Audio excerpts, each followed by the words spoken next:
the match tomorrow, which features fourth place Manchester City and much improved Southampton. That's at 3:20 on ITV. Now, at Main Road, you're almost guaranteed a goal these days from David White. He scored in City's last 7 home games, and this week Clive Tilsley went to meet the young man who one day hopes to end up, would you believe, on the scrap heap. If an opinion poll was taken on the issue of likely goal scorers in tomorrow's live match, one young England candidate would be way ahead of all other parties. No, not Alan Shearer.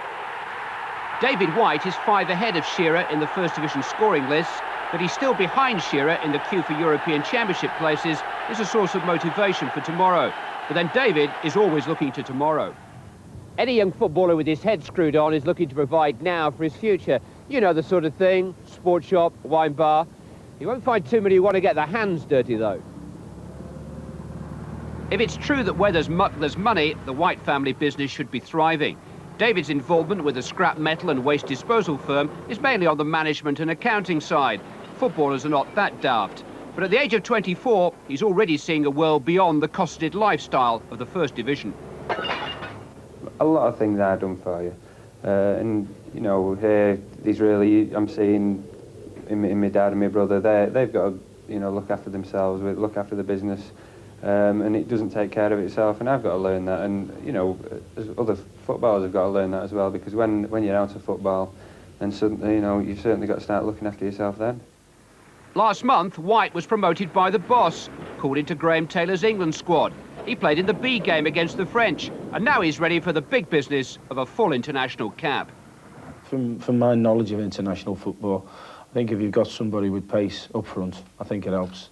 That's why I said if he improves on the touch and technical side, I think he could be a real threat.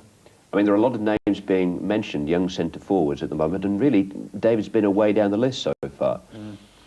Well, you look at his goal record for a lad who, and even this season, he hasn't played all the games up front, and it's second to none. There's nothing wrong with competition, is there? And obviously, I'm new to the centre-forward position, and you know, whether my history really as a wide player is going to benefit me or go against me, I don't know, because obviously if he feels that I'm good enough to represent my country at either position, then as a squad player, that he might see that as a good benefit. I don't know. Do you think you're good enough at the moment?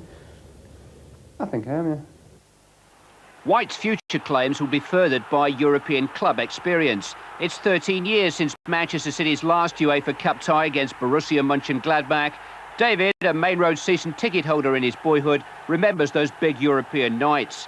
Now his goals are spearheading another City assault on Europe. They've been resident in the top 4 of 5 virtually all season. Some say that's evidence only of a substandard First Division. But such opinion should be whispered in the vicinity of Main Road tomorrow. David White, Mex's going on, White doesn't need him.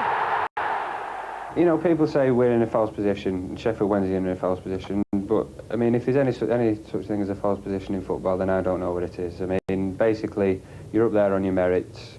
The thing with the English First Division, when people say it's not a good one, I mean, there's Liverpool, there's Everton, who are disappointing by their standards. They'll be trying, Villa will be trying, Sheffield Wednesday will be trying, Tottenham will be trying, Arsenal will be trying.